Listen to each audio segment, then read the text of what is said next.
Nouvelle année, nouvelles orientations. La ministre de l'économie forestière, Rosalie Matondo, face aux cadres et agents en marge de la traditionnelle réunion d'orientation stratégique 2026, marquant le lancement des activités de l'année pour son département. Cette réunion aura permis de dresser un bilan exhaustif de l'année écoulée, mettant en lumière les réalisations, les enjeux majeurs et les défis à relever pour propulser le secteur forestier vers de nouveaux sommets.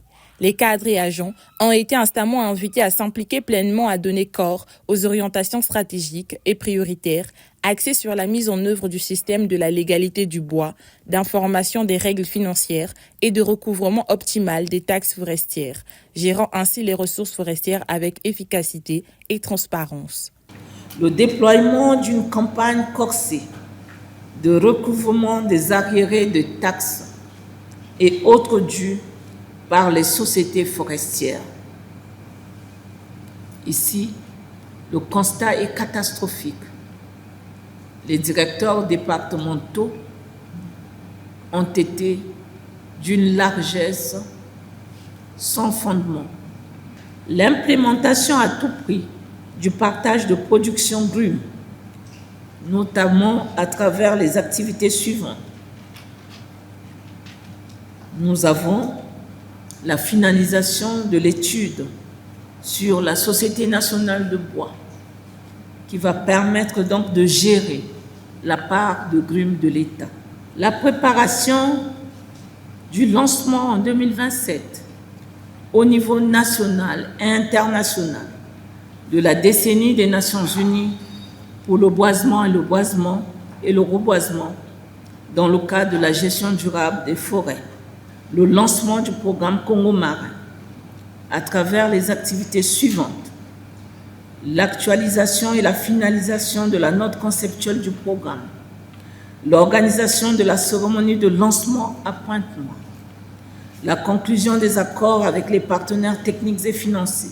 Toutes les directions doivent œuvrer à notre participation ou la participation de notre département ministériel, je préfère, à la première édition de la foire agricole du Congo. Rosalie Matondo a défini les axes prioritaires pour 2026, axés sur la forestation et le reboisement, la gestion durable des forêts et la lutte contre la déforestation, soulignant l'impératif d'accélérer la mise en œuvre des projets en cours pour un impact tangible.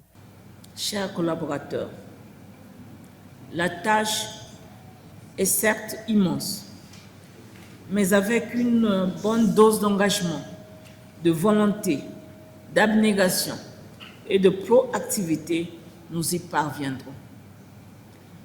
Pour cela, nous devons bannir la lenteur administrative, la léthargie, les grèves. La réunion a également mis en exergue les succès de l'année écoulée dans l'adoption de la décennie des Nations Unies pour le boisement et le reboisement 2027-2036, initiée par le président Denis Sassou Nguesso. Un pas de géant vers la lutte contre les changements climatiques.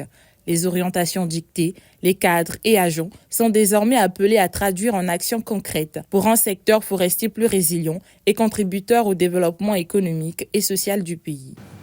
Je cite, « Le résultat est l'indicateur clé de mesure de la performance. » Et d'ajouter, « Il faut évaluer au fur et à mesure, puis à la fin. » C'est là la clé de toute réussite. C'est notre pari commun. Alors, donnons-nous rendez-vous aux résultats. Les résultats attendus doivent être visibles et tangibles. Chaque ministère est appelé à recentrer ses efforts sur des actions à fort impact, avec livrables clairs et mesurables. Les rapports d'étape devront refléter un progrès réel et non des intentions. Fin de citation.